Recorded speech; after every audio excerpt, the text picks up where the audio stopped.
আপনার কাছে বিনীতভাবে জানতে চাই আমাদের মাননীয় প্রধান উপদেষ্টার কাছে যে কি করে আজকে চিন্ময় দাশগুপ্তকে চিন্ময় কৃষ্ণ দাসকে এখানে আপনার গ্রেফতার করা হলো, তার আইনি ভিত্তিটা কি ছিল এবং একই সঙ্গে তার নৈতিক এবং অন্যান্য ভিত্তি আন্তর্জাতিক মানবাধিকার, তাদের সমাবেশ করার অধিকার আছে, তাদের কথা বলার অধিকার আছে।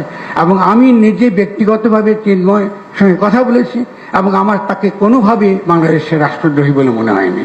তাদের কিছু অভিযোগ আছে এবং এর আগে বিভিন্ন রকম রাজনৈতিক দলগুলো তাদেরকে ব্যবহার করেছে, অত্যন্ত খারাপভাবে ব্যবহার করেছে। এই মানুষটি সেই ব্যবহার থেকে বেরিয়ে এসে, যেহেতু সে একটা সন্ত, একজন সাধু, তিনি এসে চেষ্টা করছেন সকলের সঙ্গে মিশে এটা করতে। ফলে তার কোনো কোনো কথার মধ্যে আমাদের হতে পারে, আমরা দ্বিমত করতে পারি, অমত করতে পারি, তর্ক করতে পারি, কিন্তু অবশ্যই তিনি বাংলাদেশের রাষ্ট্রদ্রোহী, বাংলাদেশকে ধ্বংস করতে চায়, এরকম কোনো রকম তৎপরতার সঙ্গে যুক্ত আছে। এটা আমার কাছে